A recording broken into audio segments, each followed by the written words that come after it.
നമ്മൾ തമ്മിൽ ഏകദേശം ഒരു 18 വർഷമായിട്ടുള്ള ഒരു സൗഹൃദമാണ് ഉള്ളത്. പലപ്പോഴും വഴക്കുണ്ടായിട്ടുണ്ട്, ഇങ്ങോട്ടും സംസാരം ഉണ്ടായിട്ടുണ്ട്. Did Balabhaskar know you people were doing gold smuggling? മൂന്നാമത്തെ ചോദ്യമാണ്. നോ എന്ന് ഉത്തരം.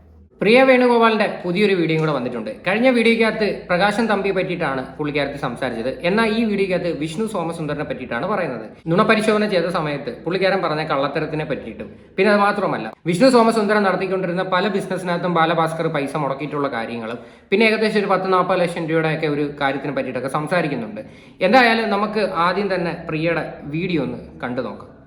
While the statements of Sri Sobi George, who was even subjected to various lie detection tests, were discarded. നമുക്കറിയാം ആ സമയത്ത് CBI തന്നെ നൽകിയ വാർത്തയായി നമ്മൾ അറിഞ്ഞിരുന്നു. സോബി ജോർജ് കള്ളം പറഞ്ഞു, നുണപരിശോധനയിൽ ഫെയിലിയറായി. എനിക്ക് കമൻറ്റുകൾ വരുന്നതിലും പലതും അത് ചോദിക്കുന്നുണ്ട്. പക്ഷേ ഇവരുടെ കാര്യമൊന്നും ആരും എങ്ങും പറഞ്ഞു കണ്ടില്ല. സോബി ജോർജിൻ്റെ മേൽ പോളിഗ്രാഫ് ടെസ്റ്റ് നടത്താൻ പോലും കഴിഞ്ഞിരുന്നില്ല എന്നത് റിപ്പോർട്ട് വന്നതിന് ശേഷമാണ് ഞങ്ങൾ അറിയുന്നത്. കലാഭവൻ സോബിയുടെ നുണപരിശോധന നടത്തിയെന്നും പറഞ്ഞായിരുന്നു നമുക്കെല്ലാവർക്കും വന്ന വാർത്ത. ശരിക്കും പറഞ്ഞു കഴിഞ്ഞാൽ അങ്ങനൊരു സംഭവമേ നടന്നിട്ടില്ലായിരുന്നു. പിന്നെ എന്തിനായിരുന്നു ഈ പറയുന്ന CBI അങ്ങനെ ഒരു റിപ്പോർട്ട് കൊടുത്തതെന്ന് ഇതുവരെയും ആർക്കും അറിയത്തില്ല. അന്ന് വന്നൊരു വാർത്ത ഞാൻ നിങ്ങളെ കേൾപ്പിച്ചു തരാം. വയലിനിസ്റ്റ് ബാലഭാസ്കറിന്റെ മരണത്തിനിടയാക്കിയ വാഹന അപകടത്തെക്കുറിച്ച് മിമിക്രി കലാകാരനായ കലാഭവൻ സോബി നൽകിയതെല്ലാം തെറ്റായ വിവരങ്ങൾ. മാത്രമല്ല മറ്റു ചിലരോടുള്ള പക തീർക്കാനും മാധ്യമ ശ്രദ്ധ നേടാനുമാണ് കള്ളത്തരങ്ങൾ പ്രചരിപ്പിച്ചതെന്നാണ് CBIയുടെ കണ്ടെത്തൽ. തെറ്റായ വിവരങ്ങൾ നൽകിയതിന് സോബിക്കെതിരെ കേസെടുക്കുകയും ചെയ്തു. താൻ അപകടം കണ്ടു എന്നാണ് സോബി പറഞ്ഞത്. എന്നാൽ ഈ മൊഴി CBI പൊളിച്ചടുക്കി. അപകടം നടന്ന് ഏറെ സമയം കഴിഞ്ഞാണ് സോബി അതുവഴി പോയതെന്നാണ് അന്വേഷണത്തിൽ കണ്ടെത്തിയത്. ബാലഭാസ്കറിന്റെ കാർ ആക്രമിക്കുന്നത് കണ്ടു എന്നത് കളവാണെന്നും CBI കണ്ടെത്തി. സ്വർണ്ണക്കടത്തു കേസിലെ ഒരു പ്രതിയെ സ്ഥലത്തു കണ്ടു എന്ന മൊഴിയും തെറ്റാണെന്ന് ശാസ്ത്രീയ പരിശോധനയിലൂടെയും നുണപരിശോധനയിലൂടെയും CBI കണ്ടെത്തി. സോബിയുടെ മുൻ പങ്കാളിയായിരുന്ന യുവതിയുമായുള്ള വ്യക്തിവിരോധം തീർക്കാൻ അവരെയും ഈ സംഭവത്തിലേക്ക് വലിച്ചിഴയ്ക്കുകയായിരുന്നു എന്ന് അന്വേഷണത്തിൽ നിന്നും വ്യക്തമായിട്ടുണ്ട്. കേട്ടല്ലോ, ഇത് അന്ന് വന്നൊരു വാർത്തയാണ്. അപ്പം പല ആൾക്കാരുടെയും ഇപ്പോഴും ഉള്ള ഒരു സംശയമാണ്, ഈ കലാഭവൻ സോബിയെ നുണപരിശോധന ചെയ്ത സമയത്ത് അത് ഓൾറെഡി തന്നെ CBI പറഞ്ഞിട്ടില്ല ഇയാൾ പറയുന്ന മൊത്തം പച്ചക്കള്ളമാണ് എന്ന്. പിന്നെ എങ്ങനെ ഈ ഒരു സാക്ഷിയെ നമുക്ക് വിശ്വസിക്കാൻ പറ്റും എന്നുള്ളൊരു ചോദ്യം എല്ലാവർക്കും ഉണ്ട്. അപ്പോൾ എന്തായാലും അതിൻ്റെ ഒരു ക്ലാരിറ്റിയാണ് നിങ്ങളിപ്പോൾ എന്തായാലും കേട്ടത്. ശരിക്കും അങ്ങനെ ഒരു സംഭവമേ നടന്നിട്ടില്ലായിരുന്നു. എന്തായാലും പ്രിയ പറയുന്ന ബാക്കിയും കൂടെ നമുക്ക് കേട്ടു നോക്കാം. നേരെ മറിച്ച് വിഷ്ണുവിൻ്റെ കേസിൽ പോളിഗ്രാഫ് ടെസ്റ്റ് നടത്തി ഒരു ചോദ്യം ചോദിച്ചതിൽ വിഷ്ണു പറഞ്ഞത് കള്ളമാണെന്ന് കണ്ടെത്തി. ഇനി ആ ചോദ്യത്തിൻ്റെ കാര്യത്തിലേക്ക് വരാം. വിഷ്ണുവിനോട് ചോദിച്ചത് 4 ചോദ്യങ്ങളാണ്. Are you yes or no ആൻസറാണ് കേട്ടോ കൊടുക്കേണ്ടത്. Are you involve in Balabhaskar in any way? ചോദ്യത്തിൻ്റെ അർത്ഥം എനിക്ക് മനസ്സിലായില്ല, പക്ഷേ ബാലഭാസ്കറിൻ്റെ കേസ് എന്നുള്ളതായിരിക്കാം, അല്ലെങ്കിൽ ബാലഭാസ്കറുമായി ബന്ധപ്പെട്ട് എന്നുള്ളതായിരിക്കാം. നോ എന്ന answer. Did you plan this accident? No എന്ന ഉത്തരം. Did Balabhaskar know you people were doing gold smuggling? മൂന്നാമത്തെ ചോദ്യമാണ്. നോ എന്ന് ഉത്തരം.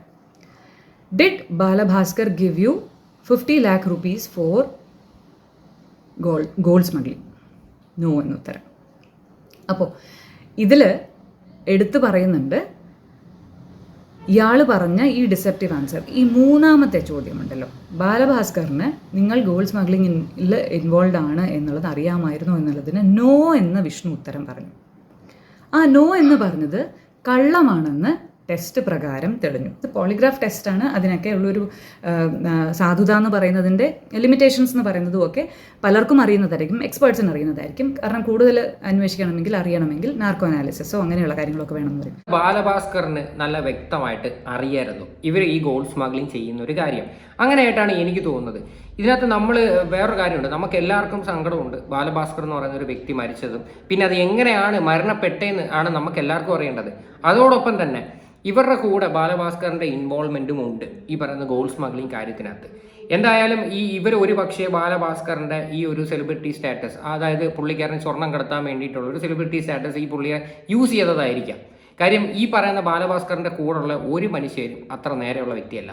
ഈ വിഷ്ണു സോമസുന്ദരത്തിനെ പറ്റിയിട്ട് തന്നെ കുറച്ച് നാൾക്ക് മുന്നേ വന്നൊരു വാർത്തയുണ്ട് ഗോൾഡ് സ്മഗ്ലിംഗ് കേസുമായിട്ട് ബന്ധപ്പെട്ട്. നമുക്ക് ആ വാർത്തയൊന്ന് കണ്ടു നോക്കാം. തിരുവനന്തപുരം വിമാനത്താവളത്തിലെ സ്വർണ്ണക്കടത്ത് കേസ് പ്രതി വിഷ്ണു സോമസുന്ദരത്തിന്റെ വീട്ടിൽ നിന്ന് കേരള സർവകലാശാലയുടെ മാർക്ക് ലിസ്റ്റുകൾ കണ്ടെടുത്തു. യൂണിവേഴ്സിറ്റിയുടെ സീൽ പതിച്ചതാണ് മാർക്ക് ലിസ്റ്റുകൾ. PSC പരീക്ഷാ തട്ടിപ്പിലെ പ്രതിയുടെ വീട്ടിൽ നിന്ന് ഉത്തരക്കടലാസ് കണ്ടെടുത്ത വിവാദം നിലനിൽക്കെ കേരള സർവകലാശാലയെ കൂടുതൽ പ്രതിസന്ധിയിലാക്കുന്നതാണ് DRI പുറത്തുവിട്ട വിവരം. തിരുവനന്തപുരം വിമാനത്താവളം വഴി 25 കിലോ സ്വർണം കടത്തിയ കേസിലെ മുഖ്യപ്രതിയാണ് വിഷ്ണു സോമസുന്ദരം. വയലിനിസ്റ്റ് ബാലഭാസ്കറിന്റെ മരണവുമായി ബന്ധപ്പെട്ട് കുടുംബം സംശയമുന്നിൽ നിർത്തിയതും വിഷ്ണുവിനെയായിരുന്നു. സ്വർണ്ണക്കടത്ത് കേസിന്റെ ഭാഗമായി 2 മാസം മുൻപ് DRI തിരുവനന്തപുരത്തെ വീട്ടിൽ നടത്തിയ റെയ്ഡിലാണ് മാർക്ക് ലിസ്റ്റ് പിടിച്ചെടുത്തത്. സർവകലാശാലയുടെ സീൽ പതിച്ചതാണ് മാർക്ക് ലിസ്റ്റുകൾ. എന്നാൽ മാർക്കോ വിദ്യാർത്ഥിയുടെ പേരോ രേഖപ്പെടുത്തിയിട്ടില്ല. സർവകലാശാല ആസ്ഥാനത്ത് പ്രവർത്തിച്ചിരുന്ന സ്വാശ്രയ സ്ഥാപനമായ യൂണിവേഴ്സിറ്റി ടെക്നോളജി സെന്ററിലേതാണ് മാർക്ക് ലിസ്റ്റ്. വിഷ്ണു ഇവിടെ BBAക്ക് പഠിച്ചിരുന്നു. ഇതിനെതിരെ കേസെടുക്കാൻ DRIക്ക് നിയമമില്ലാത്തതിനാൽ ഉന്നത വിദ്യാഭ്യാസ വകുപ്പിന് കൈമാറും. നേരത്തെ യൂണിവേഴ്സിറ്റി കോളേജ് കത്തിക്കുത്ത് കേസിലും PSC പരീക്ഷ തട്ടിപ്പിലും മുഖ്യപ്രതിയായ ശിവരഞ്ജിത്തിന്റെ വീട്ടിൽ നിന്ന് സർവകലാശാല സീലും ഉത്തരക്കടലാസും കണ്ടെടുത്തിരുന്നു. അതിൽ അസ്വാഭാവികതയില്ലെന്ന് സർവകലാശാല അധികൃതർ വാദിക്കുന്നതിനിടെയാണ് മറ്റു രേഖകൾ മറ്റൊരു കേസിലെ പ്രതിയുടെ വീട്ടിൽ നിന്ന് കിട്ടുന്നത്. അപ്പൊ സ്വർണ്ണക്കടത്ത് മാത്രമല്ല, വേറെയും ഒരുപാട് കേസുകളുണ്ട്. അപ്പൊ ഈ പുള്ളിയുടെ ഏകദേശം ഒരു ബാക്ക്ഗ്രൗണ്ട് നിങ്ങൾക്ക് മനസ്സിലായി കാണുമല്ലോ. ഇനി കുറച്ച് നാൾക്ക് മുന്നേ ഈ JB ജംഗ്ഷനകത്ത് ബാലഭാസ്കറിന്റെ ഒരു ഇന്റർവ്യൂ ഉണ്ടായിരുന്നു. ഈ പറയുന്ന സുഹൃത്തുക്കൾ കുറച്ച് ക്വസ്റ്റ്യൻസ് ബാലഭാസ്കറിന്റെ അടുത്ത് ചോദിക്കും. അങ്ങനെയൊക്കെയുള്ള ഒരു സംഭവമാണ് ആ ഒരു ഇന്റർവ്യൂ എന്ന് പറയുന്നത്. JB ജംഗ്ഷൻ കാണുന്നവർക്കറിയാം. എന്തായാലും അതിനകത്ത് വിഷ്ണു സോമസുന്ദരന്റെ ഒരു വീഡിയോ ഉണ്ട്. അത് ഞാൻ നിങ്ങളെ കാണിച്ചു തരാം. അതിനകത്ത് അയാൾ പറയുന്ന പോയിന്റ് നിങ്ങൾ വളരെ കെയർഫുൾ ആയിട്ട് നോട്ട് ചെയ്യണം. നമ്മൾ തമ്മിൽ ഏകദേശം ഒരു 18 വർഷമായിട്ടുള്ള ഒരു സൗഹൃദമാണ് ഉള്ളത്.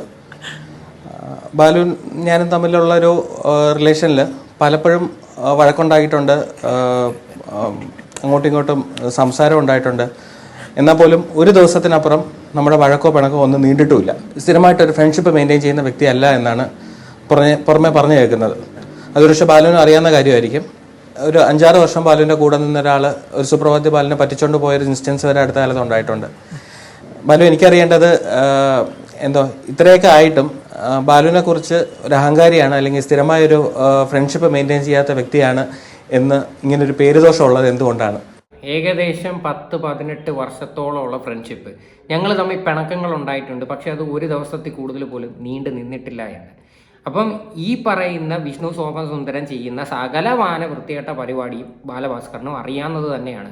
അതായത് ഇത്രയും ക്ലോസ് ഫ്രണ്ടായിട്ടുള്ളൊരു വ്യക്തി. അപ്പോൾ ഇതിനകത്ത് നല്ല വ്യക്തമാണ് ഇവർ തമ്മിലുള്ള കണക്ഷൻസ് എന്തുമാത്രമാണ് എന്ന്. ഇതിലൊക്കെ ശരിക്കും പറഞ്ഞാൽ പ്രോപ്പറായിട്ട് ക്വസ്റ്റ്യൻ ചെയ്യേണ്ടത് ഈ പറയുന്ന വിഷ്ണു സോമസുന്ദരത്തിനെയും ഈ തമ്പിയൊക്കെയാണ്. ബാലഭാസ്കർ മരിച്ചതിനകത്തുള്ള മെയിൻ ഇൻവോൾവ്മെന്റ് ഇവന്മാരാണ്. എന്തായാലും ബാക്കിയോടെ കണ്ടുനോക്കാം. പക്ഷെ എന്നിരുന്നാലും വിഷ്ണു ഈ നോ എന്ന് പറഞ്ഞതിനെ ഫർദർ ക്വസ്റ്റ്യൻ ചെയ്യാൻ CBI ശ്രമിച്ചിട്ടില്ല. കാരണം വിഷ്ണു ഈ പറഞ്ഞത് നോ എന്നാണെങ്കിൽ, അതായത് ബാലുചേട്ടന് അറിയാമായിരുന്നു എന്നുള്ളതാണ് ശരിയായ ഉത്തരം. സത്യം എന്ന് പറയുന്നത് ബാലുചേട്ടന് അറിയാമായിരുന്നു എന്നുള്ളതാണ്. അവിടെയും 2 തരത്തിൽ ആ ചോദ്യത്തിന് കണ്ടിന്യൂറ്റി ഉണ്ടാകാം. ബാലഭാസ്കർ അറിഞ്ഞ് നടത്തിയിരുന്നോ ഈ ഗോൾഡ് സ്മഗ്ലിംഗ് എന്നൊരു ചോദ്യമുണ്ട്. 2, ബാലഭാസ്കർ എന്തെങ്കിലും അറിഞ്ഞതിൻ്റെ പേരിലാണോ ബാക്കിയുള്ള കാര്യങ്ങൾ സംഭവിച്ചത്? ഞങ്ങൾ ആദ്യം മുതലേ ചോദിച്ചു കൊണ്ടിരുന്ന 2ാമത്തെ ചോദ്യം. ഈ 2നും സാധ്യതയുണ്ടല്ലോ.